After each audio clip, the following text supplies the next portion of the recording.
Hello, Ashland Hi. from Mansplain Baseball Elsewhere. You know her, you love her, Yep. courtesy of that podcast. She also won the first ever Chris Rose rotation trade draft fantasy draft, where you were getting skunked until the last So 24 much hours. slander. Have we sent you the trophy? Not yet. I'm still waiting on that. Yeah. Okay. hmm Don't check the mailbox every day because Got it. I don't think it's coming anytime soon. I don't think it's coming. All right, so we're excited to have you here today. How are you? Thanks All for right. having me. I'm good. I'm baking in the sun, but I'm good. Yeah. So why are you doing this from your car? I'm at work. I still have a day job. So this is my mobile office, my mobile studio, if you Oh my gosh! Thanks for inviting us into the office. will. No This is problem. great. Well, I don't want to eat up too much of your lunch break here. You're So good. we'll get to it. By the way, did you see the Trey Turner slide? Because I know that aren't you like the head coach of a cheer team or something? I am. I'm a head coach of a cheer team. I was a dancer for 15 years. So he has some athletic abilities that we value. Mm-hmm. But I hate him. So All right. Can you teach me how to do that slide? That's the only thing I want to know. probably not. There's a lot of just you're born with it in that. There's a lot of you're born with it in that. I don't appreciate that, Ashland. All right, let's get to it. Let's start with your beloved Atlanta Braves, who won yet again last night. They are now just one game back of the Phillies in the East. What Yep. percent chance do you give your team of earning a fourth straight division crown? 75. That high? Why? Yeah. I'm high on the Braves right now. We have won what, 7 of our last 10. Mm-hmm. We have our trade deadline guys that are really coming. Duvall's been showing up. Solaire's been showing up. Rich Rod's been great. We have guys coming back. Travis is going to be back today, I hope. Travis d'Arnaud, right? Travis d'Arnaud should be back today. Yanoa should be back not long after him. And then Yep. Ian Anderson's probably a couple more weeks out. And, I mean, the guys that are here, Dansby and Austin have like a 1 OPS in their last 15 games. Mm-hmm. Like, we are just clicking on all cylinders right now. And the Mets have absolutely shit the bed, as we all expected them to. Mm-hmm. And the Phillies are good right now, but they're hot. Like, Oh, so you're not buying them? no, not really. I mean, no, I don't. I'm not scared of the Phillies. I'm Okay. not scared of the Phillies. All right, so I think that's fair. If I were to break it down percentage-wise between those top 3 teams, I'm just going to keep the math very simple because just like every other show on this network, we're not a math pod. Not a math pod. I would give the Braves about 40%. I would give the Phillies about 30%, and I would give the Mets about 30%. I still think the Mets, if they can get through these rough waters, and they've got a really tough stretch coming up where they have to take on the Dodgers, the Giants, the Dodgers, the Giants over a 2-week span.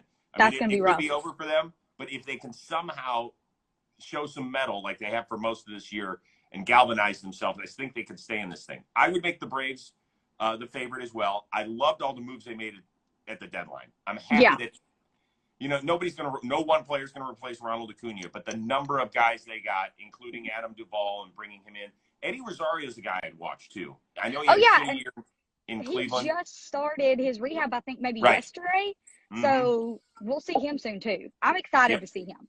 Yeah. So I think it's going to be really interesting. I think it's going to be fun. The one thing that Philly has going for itself down the stretch this last 2 weeks, 3 against Baltimore, 4 against the Pirates, 3 at Atlanta, and then 3 at Miami to finish it up. So they probably have the softest schedule of all 3 contenders. Yeah. Something to keep your eye on. All right, let's move on. For those of you that are on the East Coast, I don't know if you saw how the Giants-Diamondbacks game ended, but Kris Bryant continues to swing it well, over 300. Last night, a hard-hit shot at Walker that he couldn't handle. Giants end up winning this. 8-7 was the final. So with so many Giants being free agents at the end of the year, do you think that the Giants should make a play for Kris Bryant and make him the cornerstone of the franchise moving forward? I think they should try. I think Kris has done great since he's been there. He's been happy since he's been there. He's been very vocal of like, I like it here. He's a Vegas boy, so he's close to home. Mm-hmm. And if the Giants do make the decision to sign him, they're not really blocking any of their major prospects that are coming up. There's nobody really coming in that spot. And, I mean, Kris is 29, but he's got that. Oh, she froze on us. She froze in her road office. Let's see if she can come back. All right, I'll pick up on the point while she was making that. I thought the biggest point was she's not there. Kris Bryant wouldn't block anybody, which I think is a great call, in part because he's so versatile. So if you want to play him in center field and you want to move on from who they've had playing in center field, you can. If you want to play him in one of the corner outfield spots, I think you could do that as well. For me, Brandon Belt is kind of the interesting one. When he's been out there, he's produced. The problem is he's just never out there. He's going to be 33. He's going to be a free agent. Longoria still has one more year plus an option. You know, do you turn Kris Bryant into a first baseman? Do you put him at third and put Longo at first? I know Darren Ruff is still under arbitration. So, you know, that's a possibility there.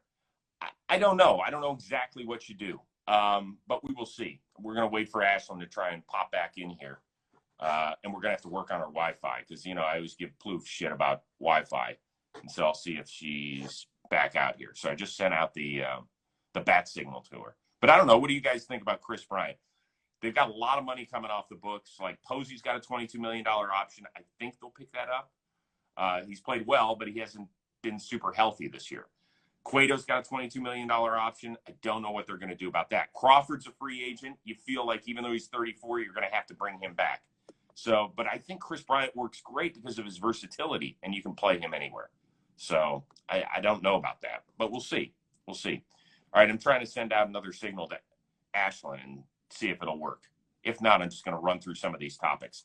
In the meantime, I did want to let you know that today's Instagram Live is presented to you by our friends over at Up. What happened? Remember how I said I was baking in the sun? So was my phone. Yeah, let's keep it off the dashboard. Let's keep it off the dashboard. 106 right now. Oh, perfect. Nice and cool. Nice and cool in Alabama. Cool.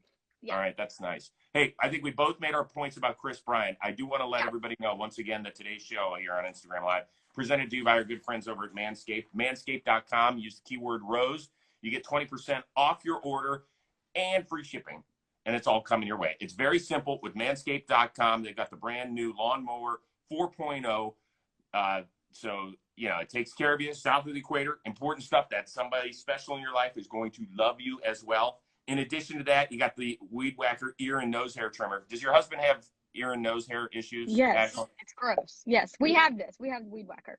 Oh, you do? Yeah, it's gross. I'm not dealing with that.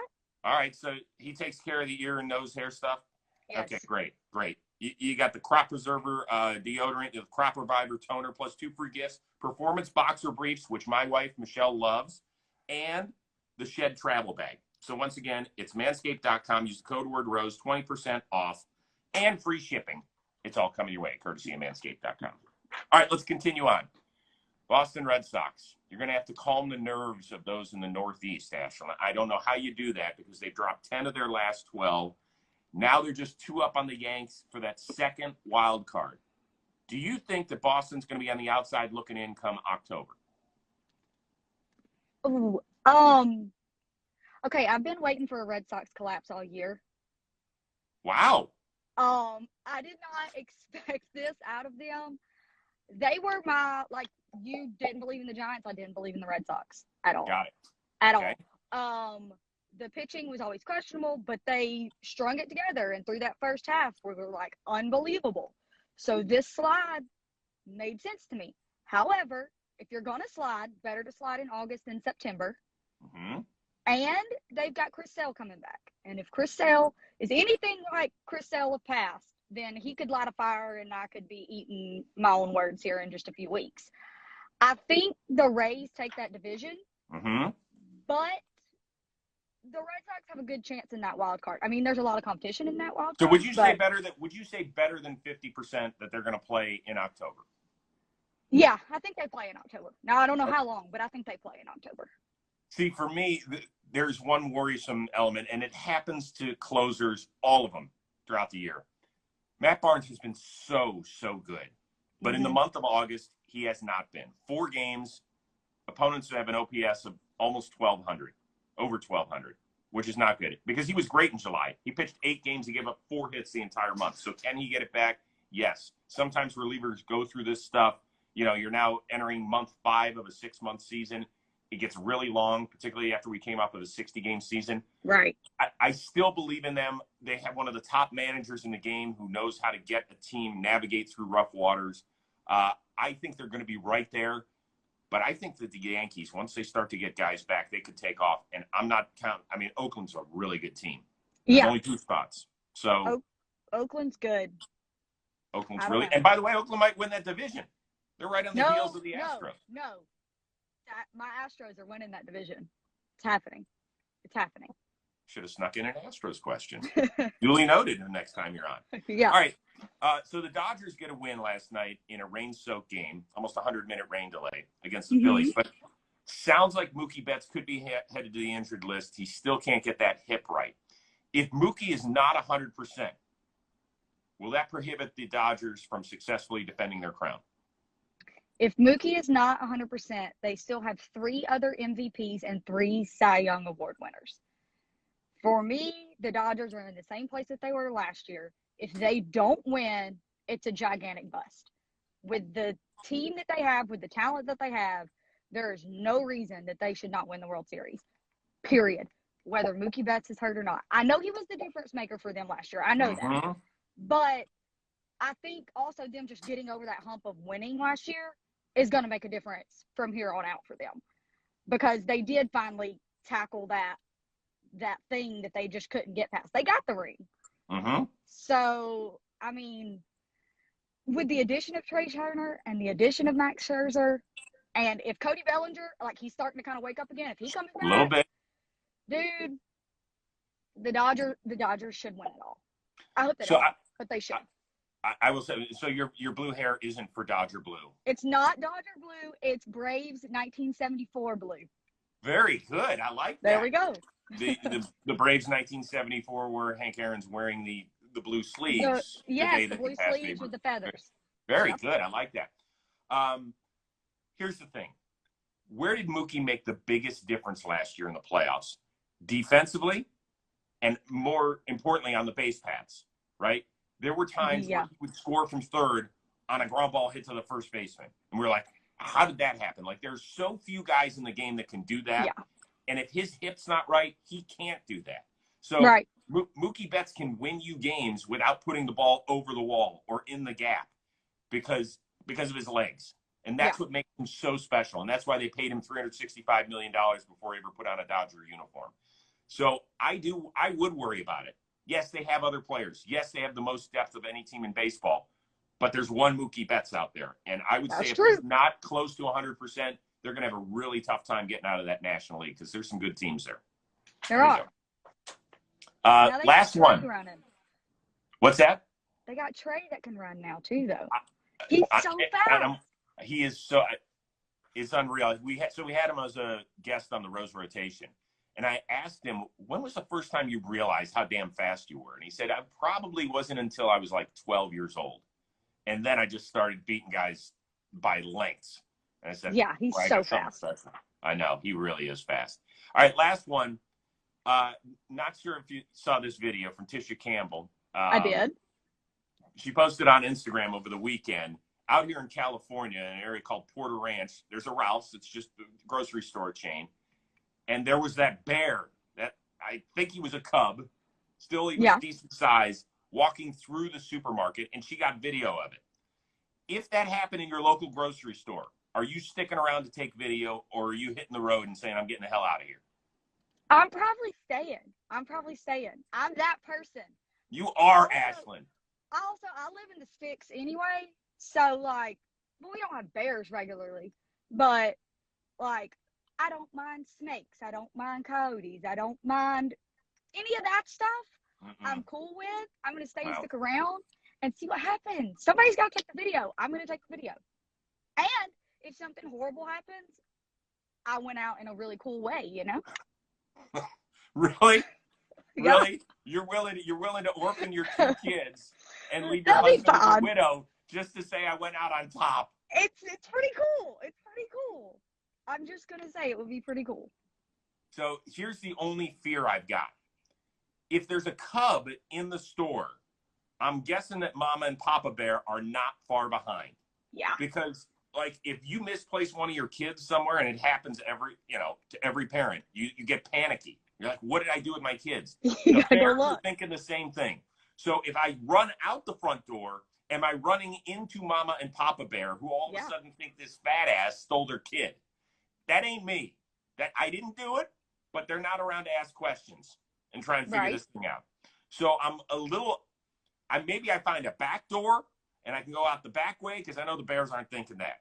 They want increased access. So at least is my thought process right here. That makes sense. So you're not leaving, but you're not really in it either. You're just gonna like maybe find an aisle that you'd think the Bear wouldn't be interested in, like the paper towels and stuff. They don't care about that. Yeah, no, that's a great point. That's a great point. The video is amazing, though. I do have to say that it is good. And since I've been in that Ralph's, it's not all that. That used to be Plouffe's Ralph's, by the way. Until he moved to his mansion that he's in now. That used to be the Ralph's that he used to shop in. So, that was near and dear to his heart too. Man, would be quite a sight to see a bear at like the Piggly Wiggly. I love the Big Wiggly. All right, what do you have coming up on JOMBOY Media? We have what do you got working these days? We have our newest episode of Mansplain Baseball Elsewhere actually dropped today. We were a day late because life happens, and I am working and coaching cheer and softball and baseball. So we're in full swing right now. But it's out today. It's really good. We go over trade deadline stuff. We go over the fact that the Braves are probably going to win the World Series. Like, no promises, but probably. Sure. And about how they're probably going to play the Astros, because those are my teams. So that's where we're going. Excellent. Very good. I just taped yesterday, latest episode with my co-host, Miguel Rojas. Yes, we do talk about his ejection from Sunday. What he did afterward is fascinating. It's amazing because you never hear about what players do once they get ejected early in a game. So it was really good stuff. Plus, the best reliever in baseball, Brock Holt of the Texas Rangers, joined us to talk about his 31-mile-an-hour pitch out in Oakland. So that is coming your way. Plus, I just booked for Friday, that'll air next Monday, the first interview with Tyler Glasnow since his Tommy John surgery. So that's all coming your way. Quick reminder, everything today presented to you by our friends over at manscaped.com. Go to manscaped.com, use the keyword ROSE. You get 20% off of your order plus free shipping. Go get yourselves cleaned up, if you know what I mean. Unfortunately, Ashland's Wi-Fi conked out yet again. I'm going to see if I can try and say goodbye to her one more time because she did such an amazing job. But the heat in Alabama is absolutely insane. So I'm going to try and say goodbye to her. To me, it's rude if you don't say goodbye to somebody who filled in and did such an amazing job. Plouffe is coming back. He is on a fishing show, not a show, but a fishing boat today with his family. So I don't know exactly where they went. I think they left out of San Diego, and he's off tuna hunting or something like that. He said he's going to bring me back a big old slab of tuna. So we'll see how that goes. But he will be back on tomorrow's show. Apparently, Ashland's Wi-Fi has been sizzled through thanks to the Alabama Sun. I do want to thank her for giving us her outstanding takes. Check out her podcast, Mansplain Baseball Elsewhere. It's excellent. They do a really fun job. It's a unique perspective. And don't forget to tune into the Rose Rotation. Stephen Brault is out still. Miguel Rojas, Brock Holt tomorrow. Then Tyler Glasnow on Monday. So it's all coming your way. And thanks very much for tuning in. We will see you again Thursday